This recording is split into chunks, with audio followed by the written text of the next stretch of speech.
Welcome to the Macmillan Report. I'm Marilyn Wilkshire, host, and our guest is William Kelly, Professor of Anthropology and Sumitomo Professor of Japanese Studies at Yale University. Professor Kelly is a noted authority on the social and historical anthropology of Japan. He has focused much of his research in the last 2 decades on regional agrarian societies in Japan. Since 1996, however, Professor Kelly has been conducting field research on the history and present patterns of professional baseball in the cities of Osaka and Kobe. Today we talk with him about sports in contemporary Japan. Welcome, Professor Kelly. Thank you, Marilyn. In the United States, we have baseball, basketball, and football. Give us an overview of the sports scene in Japan. Is it similar to the United States, or is it very different? Well, that's a really interesting question, because basically, if you look at the nations of the world and their sportscapes, there are 2 different kinds of nations. There are countries like the United States. Australia is another example, where you have a number of different sports that are the major center sports, and they compete and they divide up the year. And then you have a lot of other countries, mostly in Europe, in the Caribbean. Brazil is another example, where you have a single sport that is the center sport, and soccer is often the center sport. There are other sports that are sort of work their way around that center sport. Japan is like not the United States, but the rest of the world, except the center sport is not soccer, like in England, and not ice hockey, like in Canada, but baseball, like the United States. And it's been that way for the entire 20th century. And how did that come to be? Did they love baseball from this country so much and brought it over there? But what was the evolution of that? Well, it's actually much longer than most people realize. It goes back to the 1870s. It was in the 1860s, 1868 really, Commodore Perry sort of opened up the country, and we had a new government, the new modern national government. They started sending Japanese students and others abroad. Some of them came to New England, to Boston. There was a guy learning the railroads in Boston. They were playing baseball in Boston. He took a love to it and brought it back to Japan. And they were also bringing teachers from the United States and Britain to Japan to teach in the new high schools and universities. And they were bringing cricket and rowing and a whole lot of other Western sports, including baseball. So it was a combination of Japanese bringing it back. That Japanese worker from Boston, when he got back to Japan, started a baseball team, and he wrote to none other than Albert Spalding, a very important figure, to ask him to send some bats and balls and gloves and a rule book, which he did. So that introduced the sport already in the 1870s. It started being played in the high schools, and there was one elite public, well, really private school like Exeter or Andover, in which there were a number of different sports clubs that the boys, the teenagers, were playing. And this was in the 1890s. And by chance, the baseball club ended up beating all of the other school baseball clubs, and they looked around, and there were a group of Americans down in Yokohama in the port, and they were traders and some diplomats and sailors from the fleet in the bay, and these schoolboys kept sending down challenge, we want to come down and play baseball with you. And they said, well, you're a bunch of schoolboys, so we don't really want to deal with you. Finally, in 1896, this Yokohama team said, okay, come down, play us. The schoolboys came down. The train had just been built between Yokohama and Tokyo, the first train in Japan. They took the train down. They didn't have enough money. They had to walk from the train station up to the athletic field. They started the game.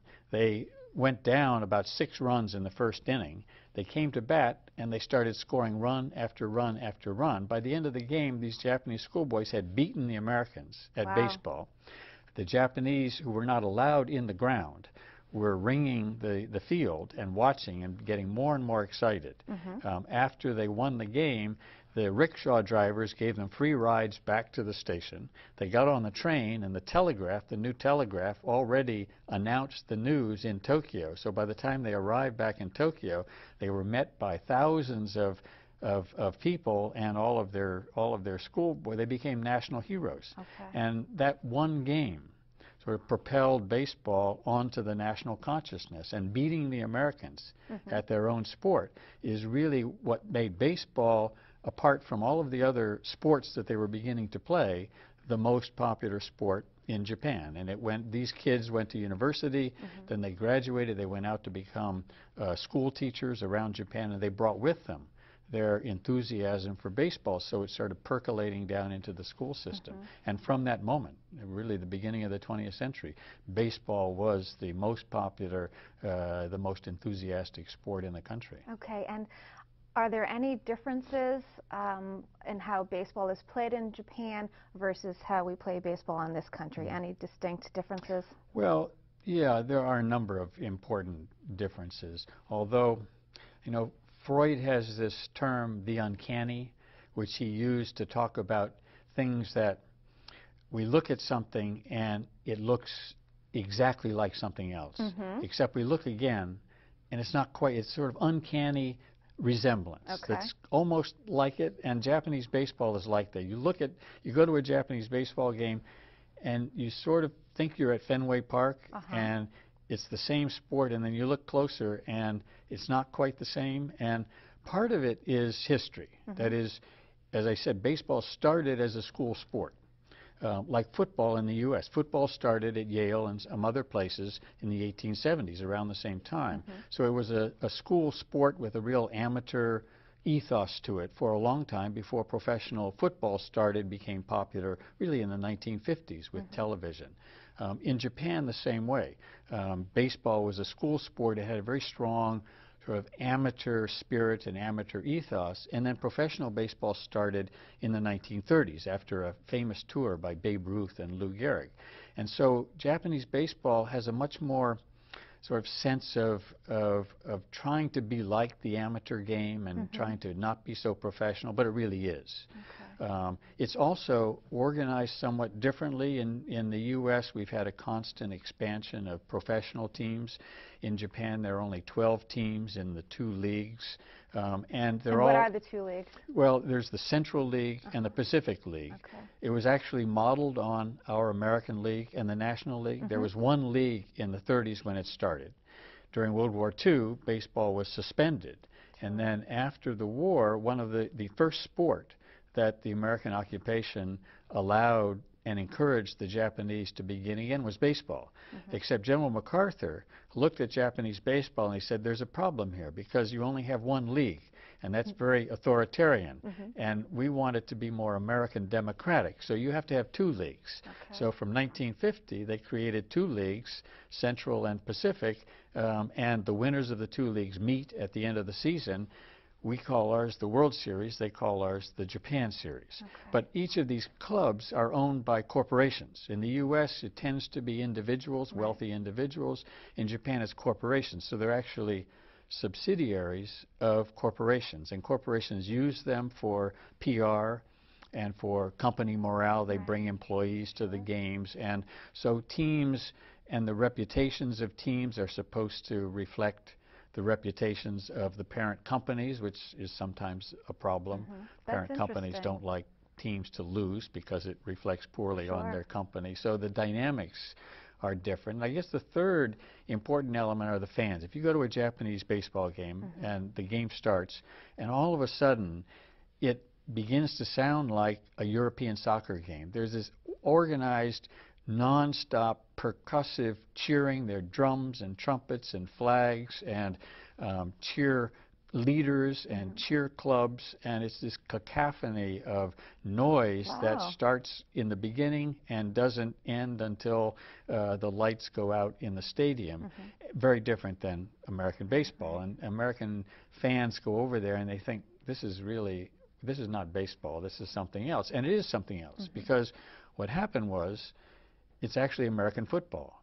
When the Japanese schoolboy teams started coming on exhibitions to the U.S. in the early 20th century, they generally came in the fall. And they were playing baseball with these American universities and other teams, but on Saturdays they were going to these American football games at these university stadiums, and they were fascinated by the raccoon coats and the megaphones and the cheerleaders, and they took careful notes, and they went back to Japan, the baseball team did, and they got their baseball team supporters to copy American football cheering. So actually, Japanese baseball games sound more like American football games than they do American baseball games.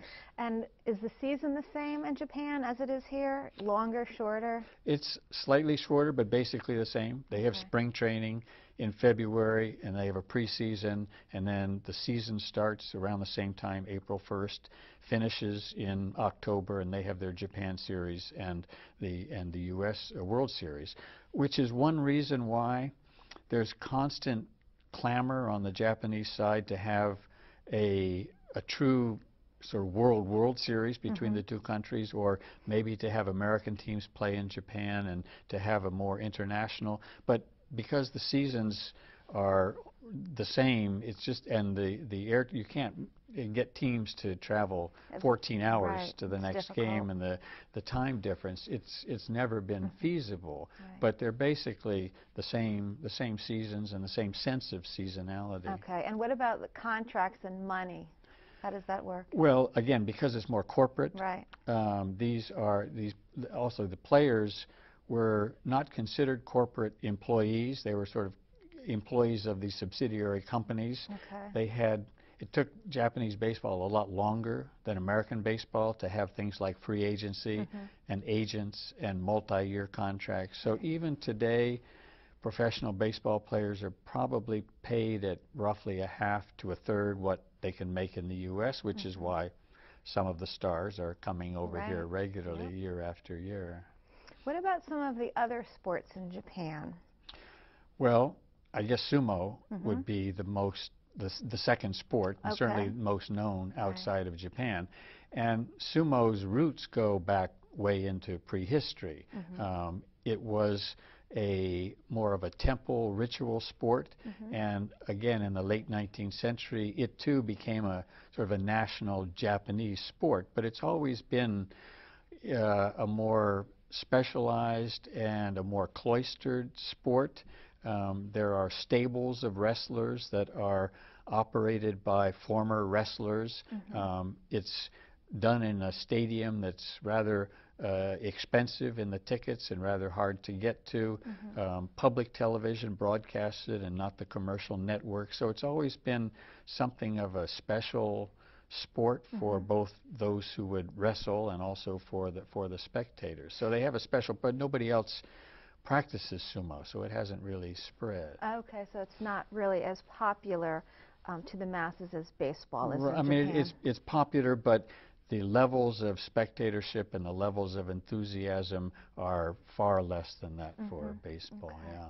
And soccer is making huge strides all around the world. Of course, it's the main sport in many countries, and in the United States it's really taken off. Does it have any role in Japan? Very much so, and it's also like the United States. In the 20th century, soccer was as marginal in Japan as it was in the U.S. It was played in schools, and a couple of companies had soccer teams, but it was completely overshadowed by baseball and sumo and some of the other sports. But by the end of the 20th century, soccer is the global game. Japan wants to be a global player. East Asia wants to be a global player. So not just Japan, but Korea and Taiwan and certainly China all of a sudden wanted to participate more in this global game. And Japan, I mean, it has geopolitical connotations. Japan wanted to move away from a U.S.-Japan relationship and more to a global positioning, and so soccer has taken on that meaning in Japan as the global game. They have a professional league that started in the 90s, and like the U.S., it's had trouble getting traction, but it's actually stronger in Japan than in the U.S. Japanese players are going to Europe to play in the premier leagues in Europe. There's a lot of satellite broadcasting of European soccer games into Japan. The country's become soccer mad. You look at kids in high school, and all of a sudden the soccer teams are becoming as popular as the baseball teams, sort of like in places in parts of the U.S. where the soccer teams are drawing more of the athletes than some of the football teams. So I think it's really important. The other importance is soccer in East Asia, where tensions are rising and China and Japan are contesting and Korea and Taiwan don't want to be left behind, baseball is not a sport in which you can play out the East Asian rivalries. You know, you can't play baseball with China or baseball even with Korea. You can't play judo or the martial arts. Soccer is the sport where all of the East Asian nations can play each other at their fiercest, most competitive. I mean, it really is a breeder of kind of sports nationalism in East Asia, and I think that's another reason. And I think yet another reason is gender. That is, there's baseball, but women are not allowed to play baseball. They play softball, and actually Japanese women's softball team has been world champions. It's quite good, but it's not played much in schools. Soccer is the one major sport where women can play, women's team, and the Japanese women's soccer team won the Women's World Cup this year. They're really powerful. And so within the country, I think soccer is becoming popular among the younger generation also because girls can play soccer in school, and girls now have role models among the elite women's soccer players, and the Women's World Cup is becoming much more of a visible sort of global event. So I think, you know, baseball and sumo were Japan's 20th century sports, but there's a strong likelihood that soccer is going to be Japan's 21st century sport. You mentioned earlier that some of the baseball players would go to watch American football games and took back the cheering to the baseball games. I am curious to know if you have any thoughts as to, do they play football in Japan at all? And if they do, why do you think it hasn't taken off to the extent that baseball has? Well, it hasn't taken off because baseball smothered all sports, not just American football.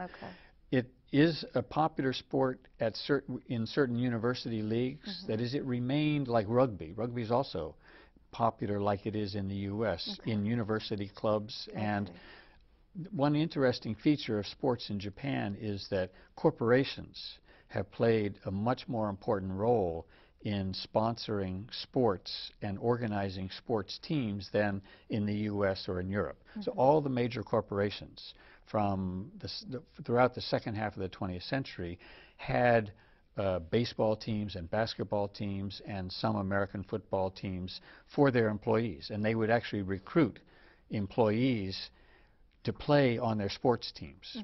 And there were inter-corporate leagues, so that like IBM and Ford and Chevrolet would have a basketball league or an ice hockey league or swimming. I mean, they had a wide range of sports, and so things like the Olympic development in Japan was largely due to and fed by this corporate investment in sports and sports teams. And so things like rugby and American football have survived as niche sports in these elite universities and in some of these big corporations. But by and large, big kids get channeled into sumo, and the rest of them get channeled into baseball. When I think of Japan and sports, a lot of times I go to the martial arts.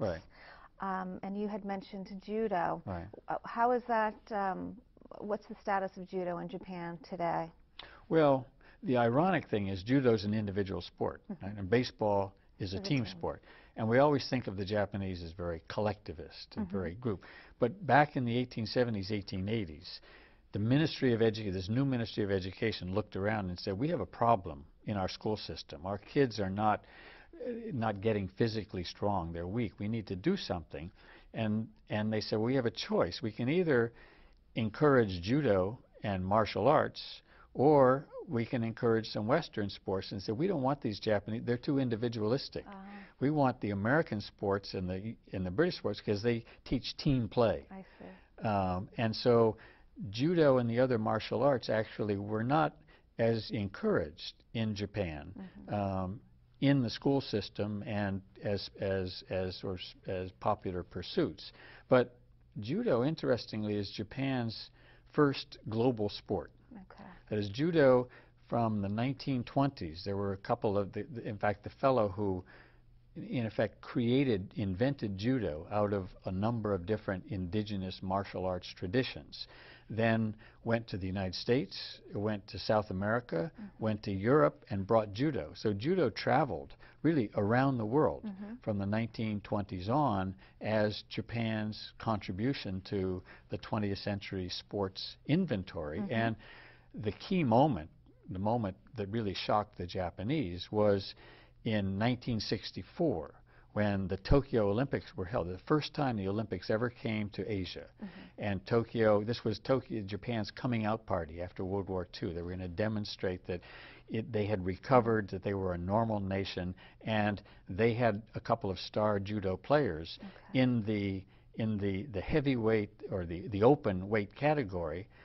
The Japanese star lost to a Dutch judo master, and this shocked the Japanese at their own sport. And all it did was to say that judo had become fully globalized at that point. So judo exists in Japan, but the International Judo Organization is not in Japan, it's in Europe, and judo is much more of a global sport now because of, it's basically Japan's gift to 20th century sports. What do you think is the future of sports in Japan? Well, it's hard to predict. Of course. I mean, certainly Japan, China, East Asia is the most dynamic sports market in the world now, in terms of sports marketing, in terms of sports promotion. And you look at soccer, and you look at the Olympics, you look at golf, and you look at a number of track and field even. So in East Asia generally, it will be probably the most dynamic growth area for sports in the next couple decades. And the Japanese consume sports as avidly as people anywhere. They watch baseball, although increasingly they're watching our baseball rather than their own baseball. They're certainly watching soccer from all over the world.